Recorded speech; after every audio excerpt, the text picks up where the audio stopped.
HSC পরীক্ষা নিয়ে শিক্ষা মন্ত্রণালয় থেকে দুইটা গুরুত্বপূর্ণ নোটিশ প্রকাশ করেছে। তো এই ভিডিওতে আমরা তোমাদেরকে সেই নোটিশগুলো সম্পর্কে জানাবো, যে বিষয়গুলো সবার জন্য জানা অত্যন্ত গুরুত্বপূর্ণ। অনেকে এখনো কনফিউজ থাকতে পারো যে আসলে তোমাদের পরীক্ষাটা কবে হবে, বা পরীক্ষা পেছোচ্ছে কিনা বা স্থগিত হচ্ছে কিনা। এখানে আমি তোমাদেরকে শুরুতেই এ ব্যাপারটা ক্লিয়ার করে দিচ্ছি যে আগামী 30 জুন তোমাদের পরীক্ষা শুরু হবে। এই মুহূর্ত পর্যন্ত আমি যতক্ষণ পর্যন্ত জানি, এক্ষেত্রে পরে অনেক আপডেট আসতে পারে, সেটা আমরা তোমাদেরকে জানাবো। বাট নর্মালি 30 জুন পরীক্ষা শুরু হবে। আর যে সকল এলাকায় বন্যা কবলিত সেখানে পরীক্ষা স্থগিত থাকবে।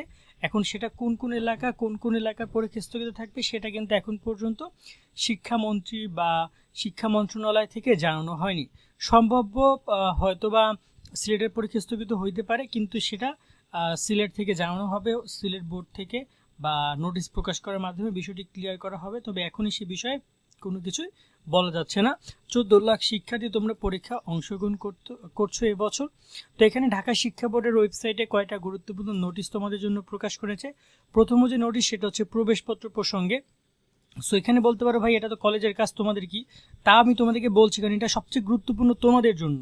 তোমাদের প্রবেশপত্র আগামী 27 তারিখের মধ্যে সবগুলো কলেজ নিয়ে যাবে। সো 27 তারিখ না, এখানে ওভারঅল 11 তারিখ দিয়েছে। 11 তারিখের মধ্যে সবগুলো কলেজ তোমাদের প্রবেশপত্র সংগ্রহ করে ফেলবে।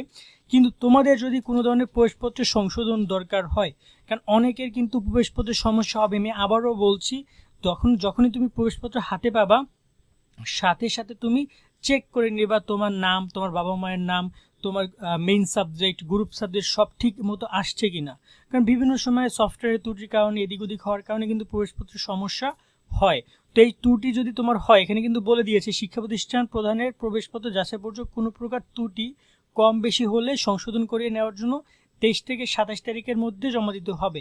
সো তোমরা পাওয়ার সাথে সাথে কিন্তু এগুলো জানাবা। এক্ষেত্রে দেখা যায় যে নর্মালি 23 তারিখ থেকে 27 তারিখ এটা হচ্ছে গিয়া যে প্রতিষ্ঠান প্রধান, এখন দেখা যায় একটা কলেজে 300-400 স্টুডেন্ট আছে, সবার সাবজেক্ট মিলানো তো আর সম্ভব না হচ্ছে গিয়া যে প্রধান শিক্ষকের বা যে কর্মকর্তারা যারা আছে তাদের জন্য।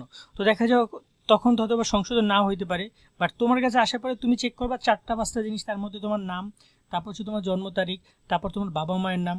আমার গতকালকে আমার একটা ভাই ফোন দিছে, ওর বাবার নাম ভুল আসছে এসএসসির প্রবেশপত্রে, পরে সার্টিফিকেটও কিন্তু ভুল আসছে। মানে ওর জেএসসি এইচএসসি সব ঠিক আছে, শুধুমাত্র এসএসসি প্রবেশপত্রটায় বাবার নামটা ভুল আসছে। পরে সেটা সংশোধনের জন্য আবার বোর্ডে দৌড়াদৌড়ি করা লাগছে। তো কেন আমি প্রবেশপত্রে ভুল আসবে, আমি সেটা নিয়ে আগেই কথা বলবো।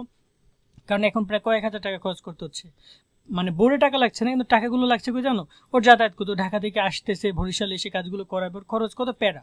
সো এক্ষেত্রে অবশ্যই তোমরা ব্যাপারটা সংশোধন করে নিবা যদি কোনো সমস্যা হয়। এবং তোমাদের যে এডমিট কার্ডের যে তোমাদের যে বিষয়গুলো, যেমন বাংলা, ইংরেজি, আইসিটি, এগুলো তো সবার জন্য কমন, কিন্তু গ্রুপ সাবজেক্ট কিন্তু এদিক ওদিক হইতে পারে। দেখা গেলো তোমার গ্রুপ সাবজেক্ট বায়োলজি ছিল 4 সাবজেক্ট, সেটাকে দিয়ে দিচ্ছে বায়োলজি মেইন সাবজেক্ট, আর হায়ার ম্যাথ দিচ্ছে 4 সাবজেক্ট। বা দেখা গেল যায় যে তোমার ইতিহাস ছিল 4 সাবজেক্ট, তোমাকে ইতিহাস একদম নাই, তোমাকে দিয়ে দিচ্ছে হয়তো ইসলামী ইতিহাস। ঠিক আছে, এরকম অনেক কিছু হইতে পারে, এগুলো একটু দেখে নিবা তোমরা। আর সেকেন্ড একটা নোটিশ প্রকাশ করেছে ঢাকা শিক্ষা বোর্ড, সেটা হচ্ছে এটা।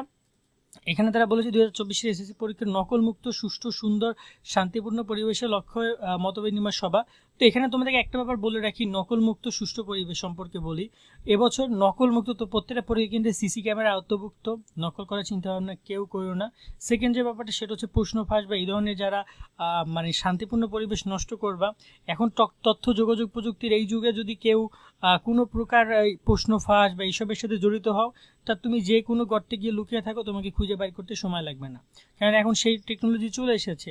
তো এখন দেখা যায় যে এই প্রশ্ন ফাঁস বা এইগুলোর সাথে মধ্যে জড়িত হবে না, নর্মাল একদম সিম্পল তুমি পরীক্ষা প্রস্তুতি নিবা, পরীক্ষা দিবা।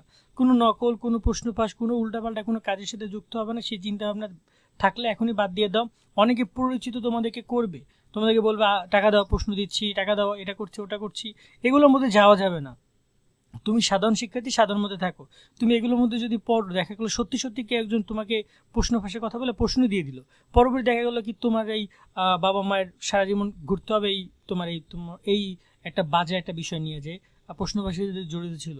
কারণ এখন তো সবকিছু অনলাইন, দেখা যায় যদি তুমি জড়িত না হও, সন্দেহ হয়, দেখবা যে নিউজ হয়ে গেলে তোমাকে সারা জীবন সেটা কিন্তু তোমার একটা জীবনের একটা কলঙ্কনীয় বলা যায়। তো এই বিষয়গুলো মাথায় রাখবা। এই দুটো বিষয় জানালাম। আর পরীক্ষা 30 জুন হচ্ছে আপাতত আপডেট, নতুন আপডেট আসলে জানাবো। সকালে অনেক ভালো থাকবা। আল্লাহ হাফেজ।